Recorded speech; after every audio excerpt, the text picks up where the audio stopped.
سڵاوتان لێبێەوەم کاتتان باش من سامان بەشارەتین بەرنامەی حەوت پرسیارتان پێشکەش دەکەم. بەم بەرە جەژنانە و بەبێ موچە دابشکردن وەزارەتی دارایی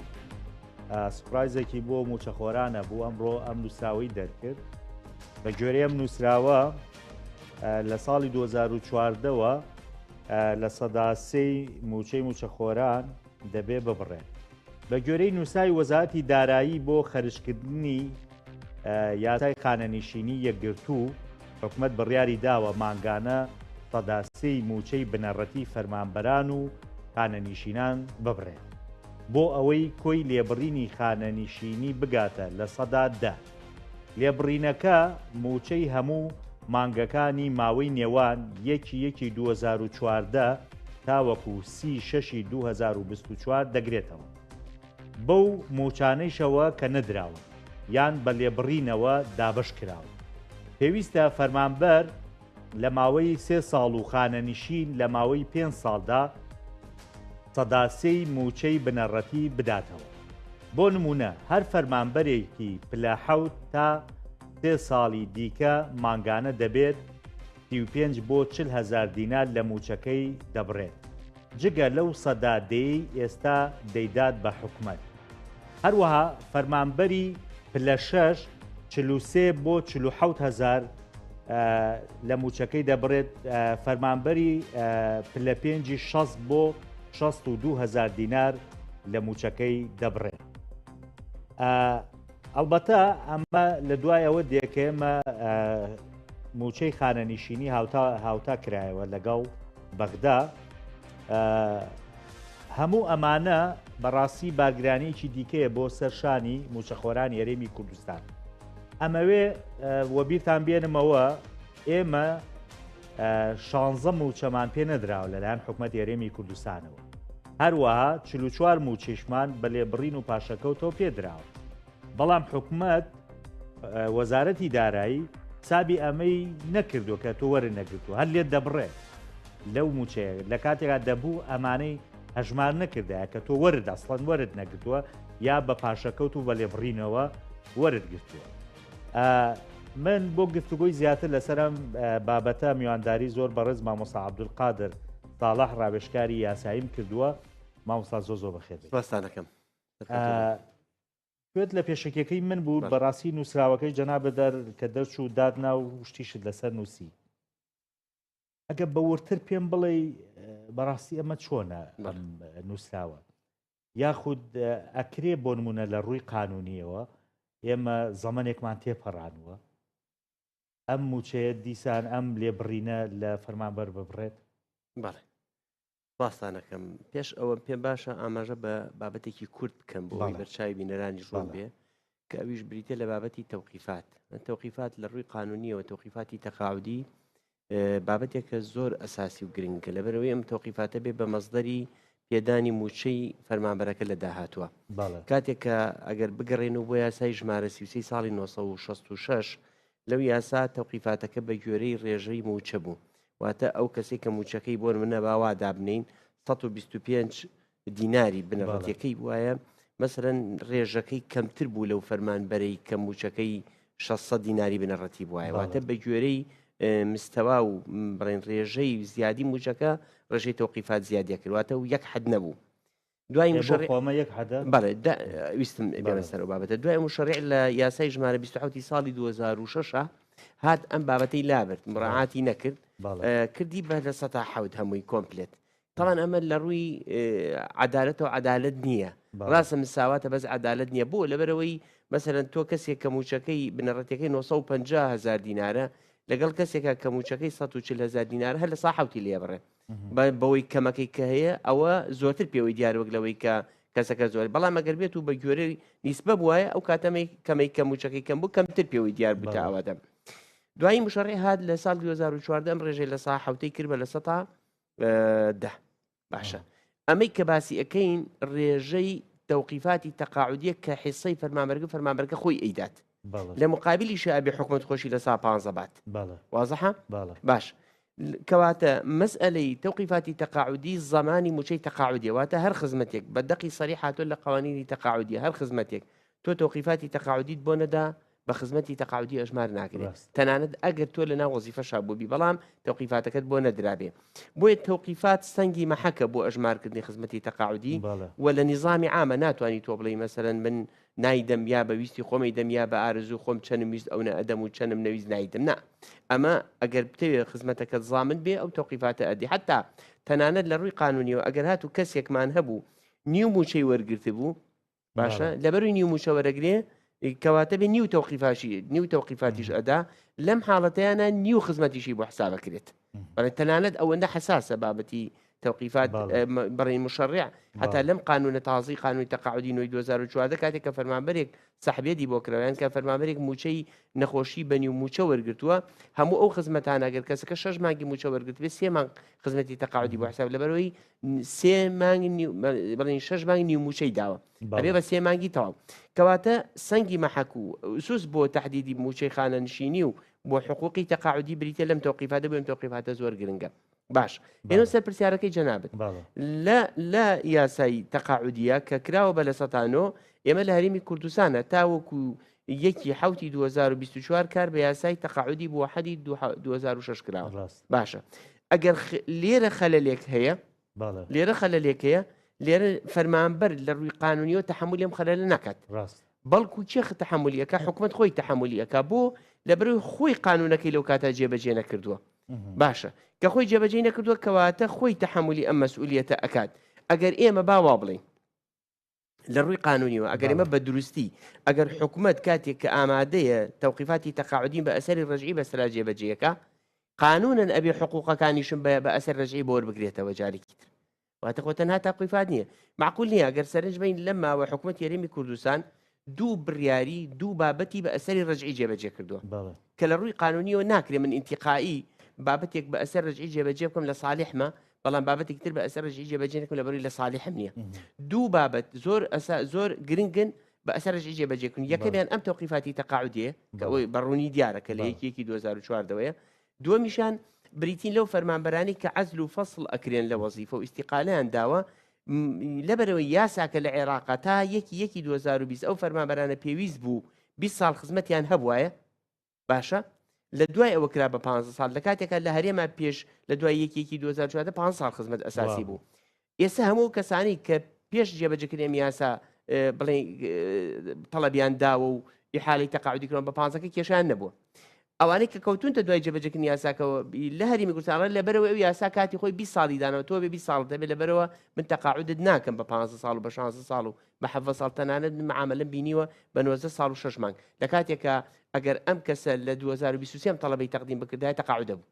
واتە بە ئەسەری ڕەجعی تۆ هاتی ئەمانەشت مەحروم کرد لە هین کەواتە بۆ مەحرومکردنەکە و بۆ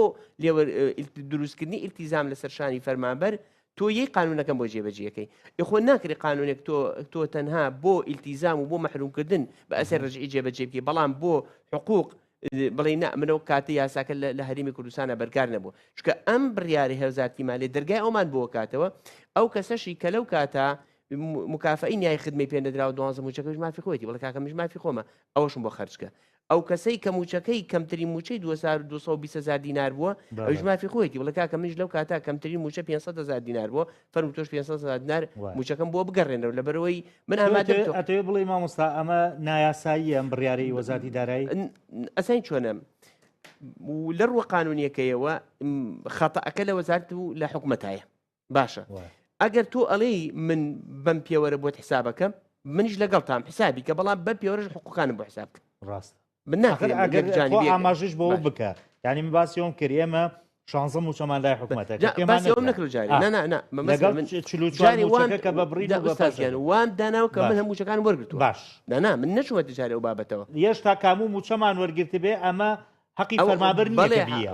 ئەمە بێ ئەمەرکە لە سەشانی حکومەتە بۆ حکومەت خۆی سەبەب بووە ئەگەر تۆ من ئەەکەی بە سەبەب و ئەم گەڕێنیتەوە قبولمە بەڵام حقوقەکانیش بۆ بگەڕێنەوە بۆ کات ڕاست واضحە ڕاستە فەرمانبەر لە مرکزێکی تەنزیمە بەڵام ناکرێ فەرمانبەر لە مرکزی تەنزیمە بەم شێوەیە ئەم جۆرە بڕیار و ڕێنمانە دەربچن کە تا سەر ئێسخان عزیەتی بات و ئیتر تۆ کەوتوتە وەزعێکەوە نازانی حول و قوتت نییە بۆی ڕوبەڕووی ئەم جۆرە ڕێنمایانە کرێتەوە لە کاتێکا تۆ سەبەب نەبووی بە دوور نزیک ئەسڵەن تۆ کاتی خۆی شەڕت گرۆم یاسا بۆ جێبەجێ بکەن یاساکە جێبەجێ نەکراوە ئێستا جێبەجێکە بەڵام بە ئەسەر ڕەجعی ئیلتیزاماتە لەسەر شان دروستەکات دێ باسیەوەشم بۆ بکە باش باش یا ڕێنمایەکە هاتووە لە ڕووی قانونیەوە کاتێک کە من موچەم وەرنەگرت بێ باشە کە من موچەم وەرنەگرێت تۆ چۆنی تەوقیفاتی تەقاعودی لە من وەرەگرێت ڕاست تێکڕای ئەو ساڵانە نابێت ئەمە یەکەم چکە ئەمە خاڵی یەکەم خاڵی دووەم کە تۆ ڕوبع موچە داوە بڵێن ئەو خشتێک کە بۆ ڕوبع موچە دراوە لە دەرەوەی خشتەی موچە بوو باشە بۆ فەرمانبەرێک 400 دەستی پێکرد ئەبوو بە 600 نابوو بە 800 ئەمە لە قانون هەشتیوامان نەبوو ئێمە باشە تۆ چۆن لەسەر ئەساسی ئەم 400 و 600 موچەی هین بۆ من حسابەکەی تەوقیفاتی تەقاعودی بۆ حسابەکەی خۆ بێ تۆ بە گوێرەی ئەو بێ کە من وەرم گرتووە نەک بە گوێرەی ئەوە بێ کە تۆ داوتە دەباشە بە گوێرەی ئەو داوتەوەرە بۆم حساب کە من لە ساڵی 2016 هەفتە 400 زارم وەرگتووە وەرە تەوقیفات لەسەرەوە بۆین بکە ئێنیمان لە خشتەی موچە 400مان نییەمە 400مان بە مەقتوعی نییە 500مان بە مەقتوعی نییە ئێمە موچەی بنەڕەتیمان هەیە کەواتە پێوەری تۆکو نمونونەکەش لە ئەوەی وەزارەتی مالی هاتوێتەوە پێوەرەکە موچەی بنەڕەتیە کە موچەی بنەڕەتی ئێتۆ جارێ 44 مانگ بە موچەی بنەڕەتی نەداوە چۆن تەوقیفاتی تەقاعودی بۆ حسابەکەیت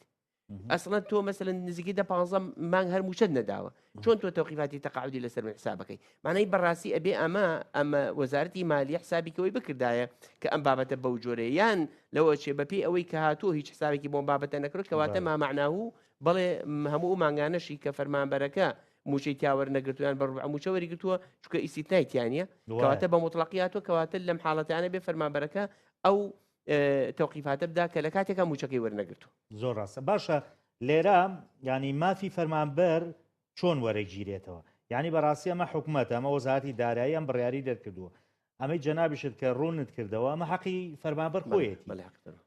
ئەی ئێمە لە نێوان ئەم دوو بەرداشات چی بکەین ینی ئەتوانی فەرمانبەر چی بکە ئێمە بەداخەوە ئێمە لە هەرێمی کوردستانە قەزایەکمان نییە بتوانێت دەستی حکوومەت بادات نیمان بۆی حکوومەت ئاواکات دەباوە لە عێراقا ببوایە زانە قەت لە عێراقا قەزا قوبوڵێ کرد حکوومەت بێ بە ئەسەری ڕەجعی ئیلتیزاماتی مالی بۆ دروستکە بۆ 2 ساڵ شتی وا ڕێی تێ ناچێت بەداخەوە ئێمە قەزامانێ بچی دەبەردەم قەزاش چی پێکرێت لە هەرێمی کوردستانە خۆی کێشەکەی ئێمە لەوەیە تو حول قوتە چی خۆ ناچی شەڕەکە حکوومەت بکەی بەنا بۆ قەزابی ئێمە قەزا لە 10 ساڵی ڕابردووە نەیتوانی بەهانای فەرمانبەرانەوە بێت چ قەزا ئیداری بێت چ قەزای عادی بێ لەبەرەوە ئێمە حول قوتمانی ئەچی بۆ عێراقیش علاقە لە کاکە و بابەتە منازعەیەکە پەیوەندی بە هەرێمی خۆتانەوە پەیوەندی بە ئێمە نییە تۆ خۆت بڕۆ قەزای خۆتت هەیە هەرێمی خۆتت هەیە حکوومەتی خۆتت هەیە داوا لەسەر حکوومەتی هەرێمی کوردستان تۆ مارکە بۆ ئەم قەزیە بەم جۆرە بێ ئەسڵەن چۆن تۆ قەراری دەرەکەی بە ئەسەری ڕەجعی بۆ ڕابردوو لە کاتێکا من خۆشم سەبەب نەبووم تایە حکوومەت خۆی سەبەب بۆتیە ئەسڵا منی مەحروم کردووە وەرە کاکە من تۆ حکوومەت ڕێکەوین وەرە کاکە قوبوڵمە تۆ ئەم لێ وەرگرەوە بەڵام هەموو ئەو حقوقانەشی کە بەرمن کەوتۆ بە یاساکە وەشم بەری دەی لەوێ پرسیارێک دروستە بێ مامۆستا عەبدولقادر بۆ نمونە باشە حکوومەت خۆ لەو ساڵانە لە 2014 تا بۆ نمونە ئێمە کە هاوتا کرایەوە 24 بوانە 24 بڵێ لە سەدا حوتەکەی فەرمانبەرانیش خۆ دیار نییە واتە سندوقی خانەنشین یەک بنیاریتیانە بێگومان ئەی بۆ ئەماڵێت چی تۆ ئەمە وەرەگریتۆ لە فەرمانبەر ئەم سەدا حوتەکە ئەی خۆ حکومە ناچێتە ژێرباری لەگە عێراقا چۆن ئەمە ڕێکەکاتەوە ئەمەش قسە ئەو عیلاقەیەکە لە بینی هەرێم و بەغایە بێ هەرێم تحملی ئەو بابەتە بکە ئیتر چۆن تحملی ئەکات چۆن ڕێکی ئەکاتەوە چۆن چارەسەرەکە بە بڕای من لەوەش ئەم ڕێنمایە بەشکی پەیوەندی بە زەختی بەغاوە هەبێ بیەوێ بە جۆرێک لە جۆرەکان مثلا لانی کەم کە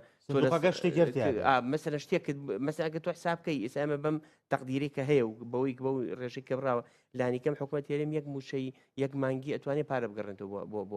بۆ بەغا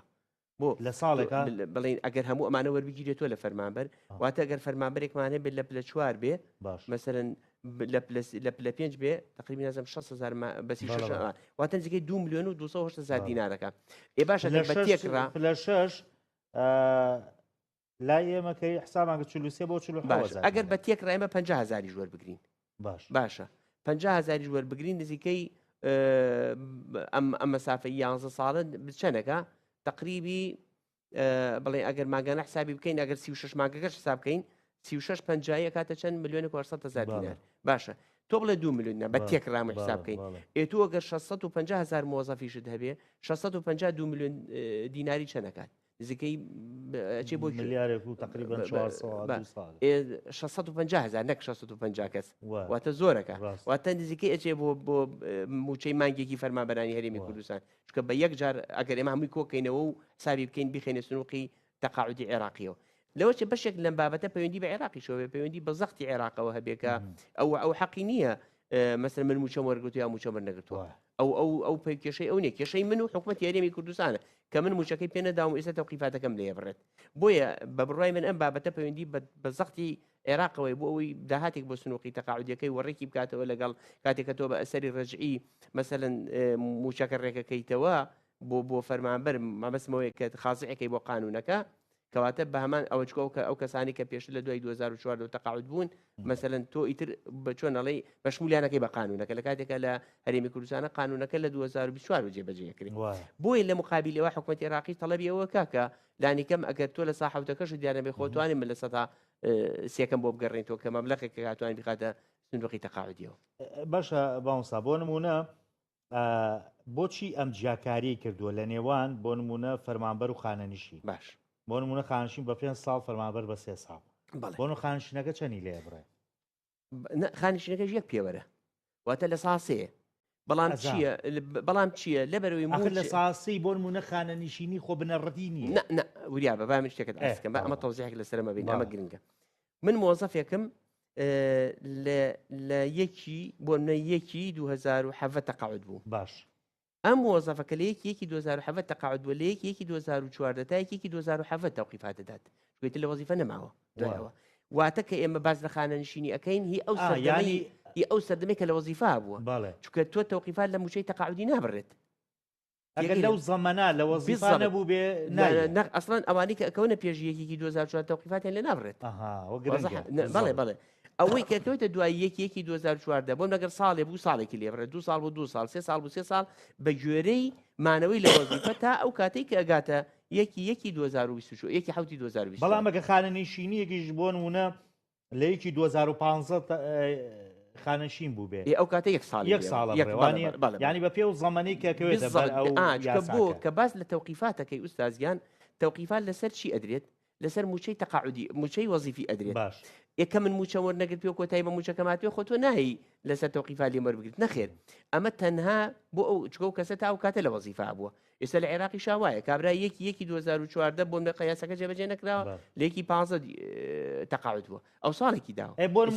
ئەوەی لە 20 تەقاعود ئەوش 20 زەبت لە یەکی 2014 تا یەکی 2020 تەوقیفات بەڵێ واتە تا درەنگ تا زۆر مابێت تۆ لە وەزیفا زۆرتە تەوقیفاتی ئەکەوێت کە بیدات واتە چەند موچەی وەرگرت بوو لە پاش 2014 چەند مانگ موچەی وەرگرت بوو ئەوەندە مانگ لە سەتاسەی تەوقیفاتەکەی لێبڕێت باشە خۆ بەم پێوەرە بێ بۆ نمونە ئێستا ئێمە لە موچەی بنەڕەتی بەغدا خۆی لە سەدادا ئەبڕێ باشە ئەمەشی بێتە سەر خۆ فەرمانبەری وایە ڕەنگە مانگی 150,000 لێوە بڕێگە بۆ پێ بێگومان ئەمە تەمان ئێستا لە سەتا حوتەکە بۆ لە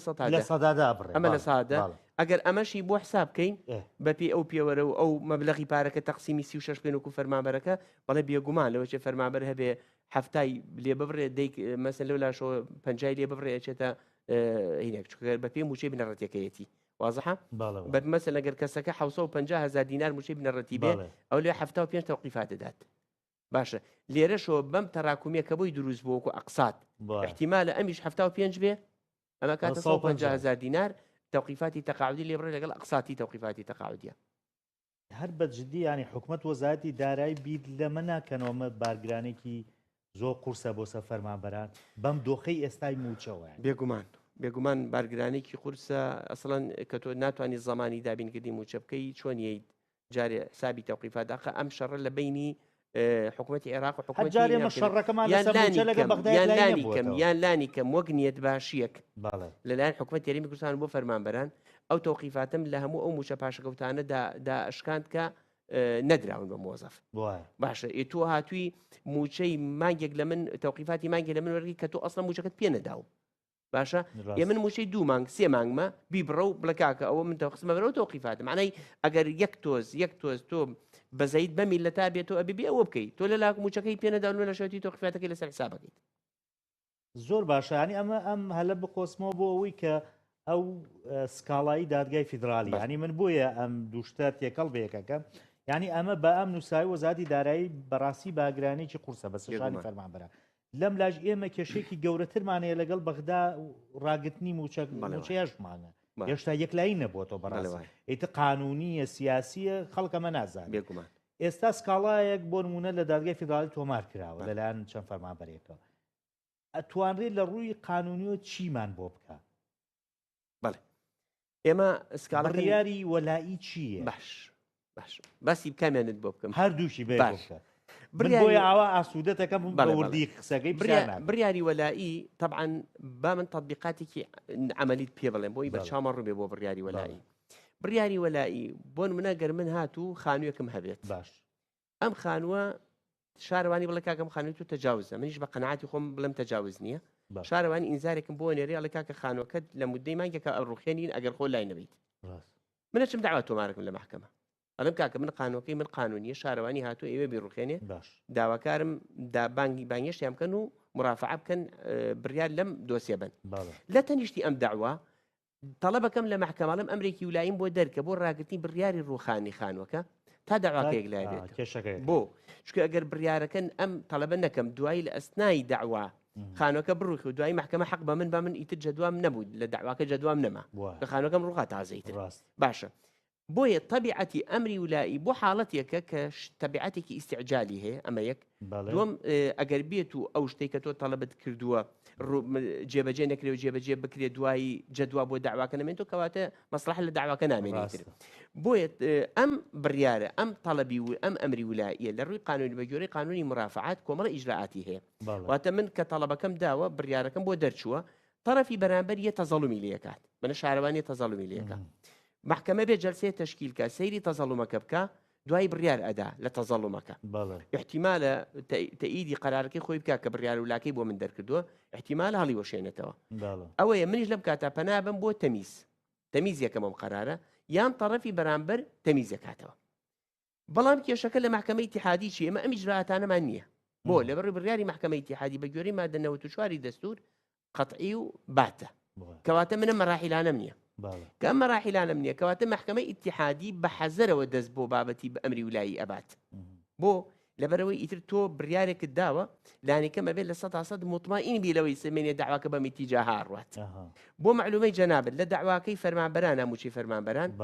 بە دوو تەڵەب کرابوو واتە لێ عەریزەکە دوو تەڵەبی تیا بوو ئەمری تەڵەبی یەکەمیان ئەمرێکی ولایی لە محکەمەوە دەربچێ بە پێدانی موچەی مانگی 7 ئەو ساڵە دواییش موچەی فەرمانبەران بەدەر بکرێت لە منازعات وەکو فەرمانبەرای عێراقی لێ بکرێ محکەمە تەڵەبی ئەمرە ولایەکەی سیر نەکرد ڕەتی کردەوە پێشوی بێ مەسەلە ئەوەی کۆنەکە قەزدم چییە بۆ چووکە ئەمری ولایی محکەمە بە حەزەرەوە مامەڵی لەگەڵاکە بۆ معلومەی جەنابەت من دیراسەم کردووە لە سایتی محکەمە ئیتیحادیە لە 2020 تا 2024 23 طلبی ئەمری ولایی پێشکەشی محکەمەکە کراوە دوانیانی قبول کردووە ئێمە دڵمان بۆ خۆش بوو لەو ڕۆژە دەیان و ڕەنگە هەر ئەم ێوارەیە یان نازانە بەیانی ئەو ئەمرە وولایە دەچێت ئەجارە بۆی هیچ نەبێ موچەی مانگی پێنج خەرج ئەم قەزی بۆ وای لێ هات بۆ یەکەم جار محکەمەی ئیتیحادی خۆی بێ ئەم بابەتە بکات بە خەبەر و تەوزیحی لەسەر بڵاوکات و لە کاتێکە بابەتی ئەوە نەبوو تەوزیحی لەسەر بڵاوکاتەوە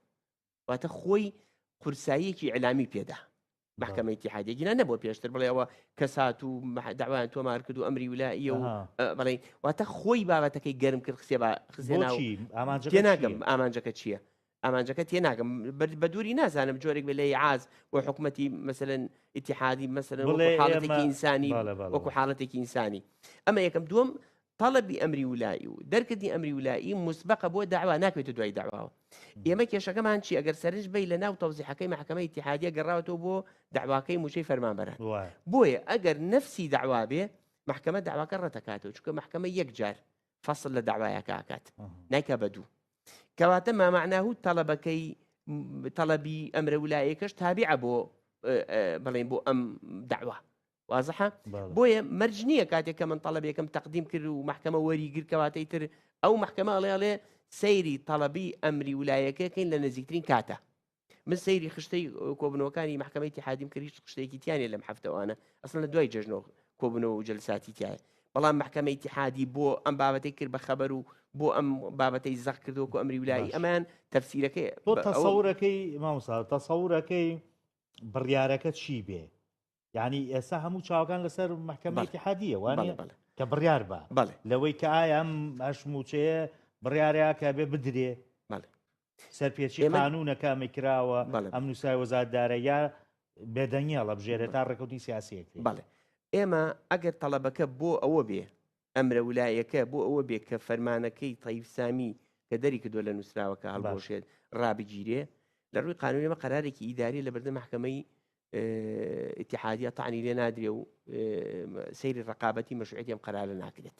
بۆ قەراری ئیداریە کەواتە ئێمە ناتوانین بیبینە بەردەم محکەمەی اتحادی وەکو نووسراوەکەی تەیب سامی بۆیە من پێشت کەوتوت من نازانم ناوەڕۆکی داواکە چییە نازانم چی داوا کراوە لە داواکە چکە خۆتە زانی ئەم داواکە تەڵەبەکەی کە مەسەن تەقدیم کراوە تەڵەبی ناو داواکە ئەبێ بە ئەساسی داواکە و بڕیاری محکەمە بۆیە ئەگەر کە فەرمانبەران کرد ئەمەی کە تازە کراوە چکە من نەمبینیوە بزانم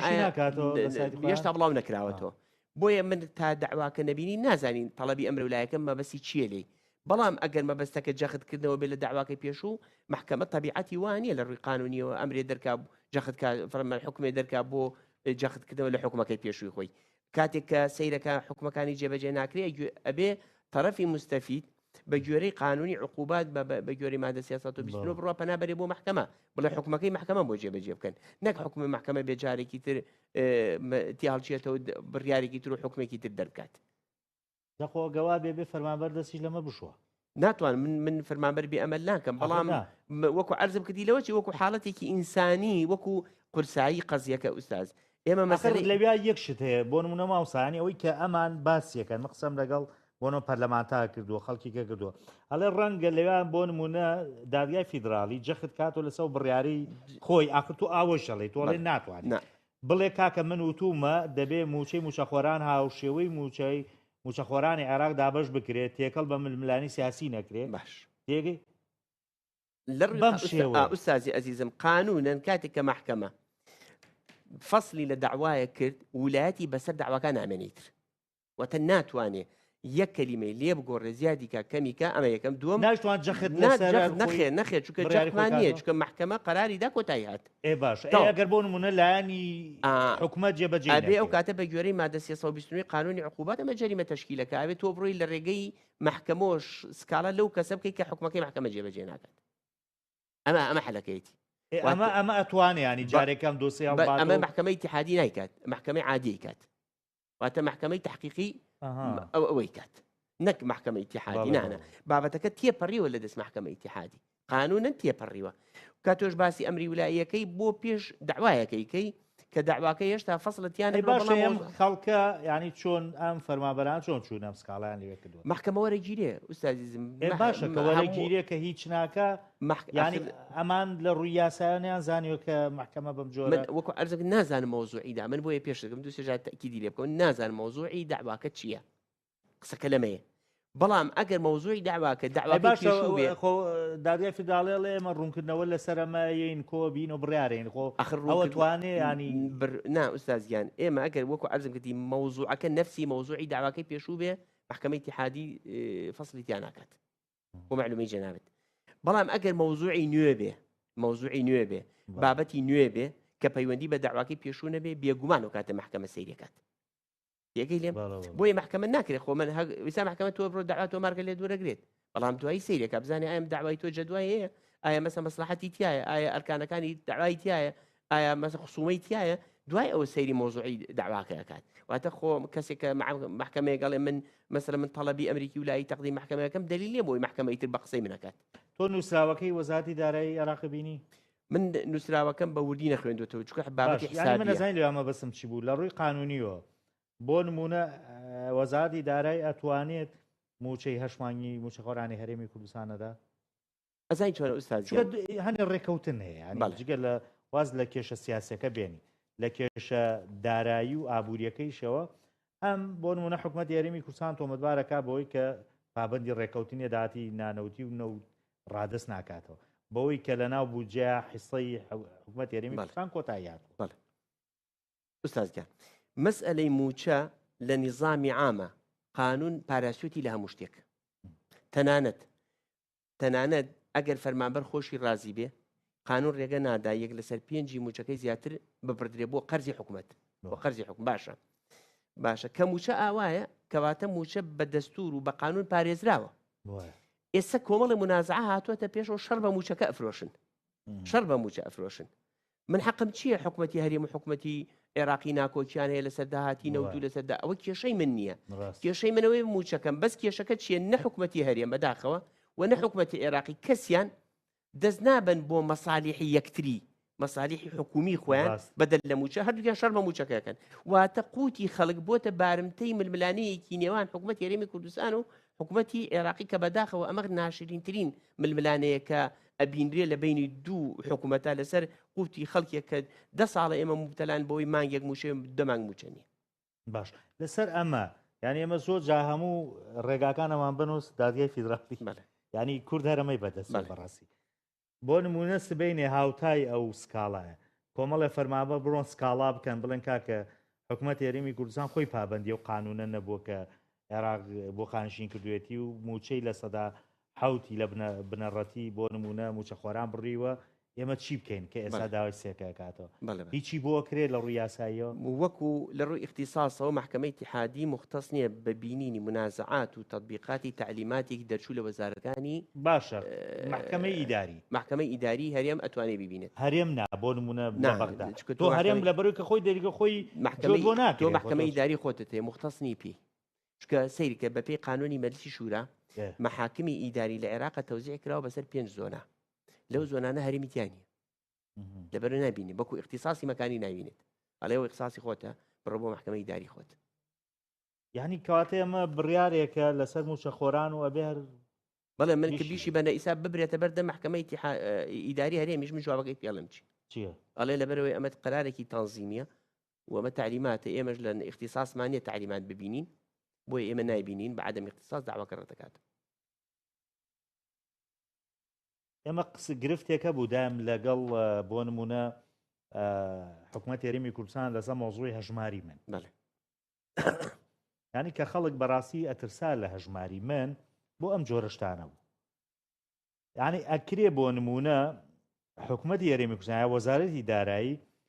لە ناو هەژماری تۆیە ئەم پارە لێ بڕێ یا هەر ئەتوانێش گەڕێتێ بۆ هەر تۆ لە بەر موچەت لە ئەوە ئەی بڕێوەسازگیان هەژماری منیش نەبێ بە لیستیش موچە بە تەوقیعیش بیکە هەر و پارە لێ بڕێت پوێنی بە هەژماری منەوە نیە بابەت و لە ئەسڵا کە تۆ لیستی موچە ئەنێری ئەو تەوقیفاتی لێ بڕیویت ئیسا خۆ تەوقیفاتی تەقاعودی لە سەتا دەکە خۆ هەژماری من بێ سجل بێ هەر یەک بابەتە ئەو بابەتەش عینەن شتە ئەمە بۆ شتێکە تۆ بۆ ئایندی خۆت پەیوەندی بە موچەوەیە نامە بەستم ینی کە تۆ لە سەدا دەکە حکوومەت عێراقی قانونەکەی وا لێتە بڕێ باشە بۆیە فەرمانبەر کێشەی نییە بەڵام ئێمە کە ئەگەڕینەوە بۆ ڕابردوو کە شتێکە ڕۆشتووە ئێسا بۆ فەرمانبەر قورسە جارێکە حکوومەت لێ پارەی لێسێ بێگومان هەر ڕێکۆکو ئەو بابەتە وایە کە فەرمانبەر باسێکرەوی کاکە من ئەترسمەیە لە ژماری من بۆ منە قەرزی کارەبام لا بێ زەریبەم لا بێ ئاوم لا بێ حکوومەت لێم ببڕێ نا بەس ئەمە وریا بە پەیوەندی بە لیستی موچەوە هەیە واتە ئەگەر تۆ بە هەژماری منیش نەبێ ئەو پارەتە لێ بڕێ ئەو قسە وایە کە تۆ لە فەرمانگەکەت لیستەکەت بەرزەکرێتەوە ئەوە بەڵێ واتە کە تۆ بە لیستی موچەش واتە بە هەژماری منیش موچە وەرنەگری هەر ئەو پارە لێ بڕێ ئەو قساتانی کە لە تعلیماتەکە هاتوو کاتێ ینی هیچ مەجالیتیانەیە بێ ئەبڕێت و ئەبێ بە گوێرە ئەو تعلیماتە مەجالیتیانە تەواو زۆر سپاس دەکەم مامۆستا عەبدولقادر ساڵح ڕاوێژکاری یاسایی زۆر سپاس بۆ ئامادەبوون زۆر سپاس بۆ ئێوەش کە تاوەکو ئێستا بینەری بەرنامەکەم خواتان سوێن خواتان